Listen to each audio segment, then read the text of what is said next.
Ռուսաստանի հայերի միության նախագահը չի մասնակցելու 2017 թվականի Հայաստանի խորհրդարանական ընտրություններին։ Ավելի վաղ Արա Աբրահամյանը նման ցանկություն հայտնել էր, բայց հիմա իրավիճակը փոքր-ինչ այլ է։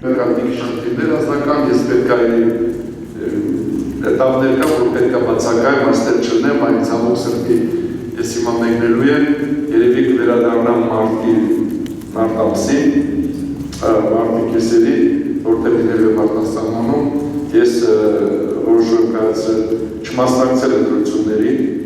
Տարատեսակ մեկնաբանություններից խուսափելու համար Աբրահամյանը նաև պարզաբանել է, առողջական խնդիրներ ունի եւ բուժվում է արտերկրում։ Նա միաժամանակ դեռևս չի որոշել, թե քաղաքական որ ուժին է սատարելու ընտրություններում։ Անդրադառնալով Հայաստանի նորանշանակ կառավարության հարցին, Արա Աբրահամյանը նշել է, որ վարչապետ Կարեն Կարապետյանի ծրագրերն ու քայլերը հույսեր են ներշնչում, բայց որպեսզի դրանք իրականանան, միասնականություն եւ վստահություն է պետք։ Պետք է վերադարձնել մեր վստահությունը իրար նկատմամբ։ Որ այսօր կուրած վստահությունն է իրարից ենք հավատալ, որ Կարեն Կարապետյանը կարող է փոխել։ Դրականորեն նայենք այդ խնդիրը։ Նա որոք չասեն, ես ինչ ասեց, ոնց ասեց, սա չի լինի, Կիկոսի մանրուսակ, դա շատ կարևոր է։ Արա Աբրահամյանի կարծիքով պետք է միասնական աշխատել եւ կենտրոնանալ հիմնականում 3 խնդիրների ուղղությամբ՝ Արցախյան հիմնահարց, Հայոց ցեղասպանության եւ Հայաստանի սոցիալ-տնտեսական խնդիրներ։ Նաեւ վստահեցրել է ինքն էլ կանի ամեն ինչ այդ խնդիրների լուծմանը հասնելու համար։ Ինչու է շաքարավազը թանկացել Հայաստանում։ Տնտեսական մրցակցության պաշտպանության պետական հանձնաժողովը սկսել է ուսումնասիրել շաքարավազի շուկան։ Հանձնաժողովի ուշադրության կենտրոնում են հատկապես այն շուկաները, որտեղ գերիշխող տնտեսվարողներ կան։ Շաքարավազի շուկան նույնպես այդպիսին է եւ հանձնաժողովն այստեղ գնային փոփոխություններ է արձանագրել։ Նշենք, որ շաքարն ու շաքարի հումքը վերջին ամիսներին թանկացել են ամբողջ աշխարհում, սակայն մամուլի հրապարակումների համաձայն ներկայում խանութներում վաճառվող շաքարավազն արտադրվել է Սամվել Ալեքսանյանին պատկանող շաքարի գործարանում, որի հումքը ներկրվել է դեռևս այս տարվա առաջին երբ շաքարի համաշխարհային գները շատ ցածր էին։ Տնտեսական մրցակցության պաշտպանության հանձնաժողովը կպարզի շաքարավազի գնի բարձրացման պատճառների հիմնավորվածությունը, ուսումնասիրության ավարտից հետո էլ կհրապարակի որոշումը։ Պոբեդան սկսել է Մոսկվա-Գյումրի ավիատոմսերի վաճառքը դեկտեմբերի 15-ից ռուսական բյուջետային ավիաընկերությունը կսկսի Մոսկվայի Վնուկովո օդանավակայանից Գյումրիի Շիրակ օդանավակայան եւ հակառակ ուղղությամբ չվերթները։ Ընկերության կայքից տեղեկանում ենք, որ տոմսերի գինը սկսվում են 999 ռուբլուց, ընթացիկ փոխարժեքով շուրջ 7400 դրամ։ Գործում են ավելի թանկ պլյուս եւ պրեմիում փաթեթներ, որոնց արժեքը համապատասխանաբար 5999 ռուբլի կամ շուրջ 44700 դրամ է եւ 2098 ռուբլի կամ շուրջ 15600 դրամ։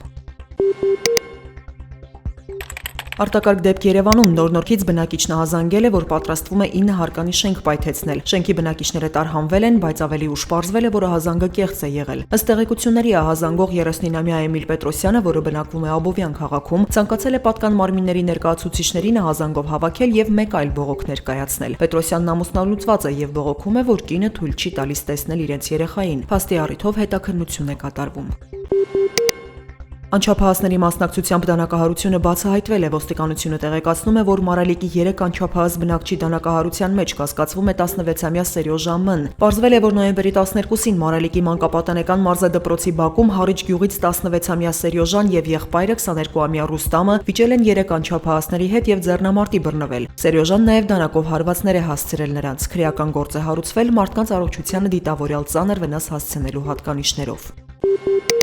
Հռիփսիմե Խորշուդյանից հետ կվերցնեն 2012 թվականին նվաճած մեդալը։ Միջազգային օլիմպիական կոմիտեն 2012 թվականի Լոնդոնի օլիմպիական խաղերի մասնակիցների դոփինգ նմուշների վերահետազոտման հիման վրա Հայաստանի ներկայացուցիչ 29-ամյա Հռիփսիմե Խորշուդյանին զրկել է օլիմպիական բրոնզե մեդալից։ Օլիմպիական շարժման ղեկավար Մարմինը Հայաստանի ազգային օլիմպիական կոմիտեին պարտավորեցրել է վերադարձնել մեդալը, պատվոգիրն ու հուշամեդալը։ Խորշուդյանը սակայն չի պատրաստվում վերադարձնել այն մամուլի հրապարակումների համաձայն։ Մարզուհին ասել է, որ եթե խթանիչներ է օգտագործել, նույն պահին թող որակազրկեին։ Նա պնդում է, որ միայն վիտամիններ է օգտագործում, այն էլ բժշկի հսկողությամբ։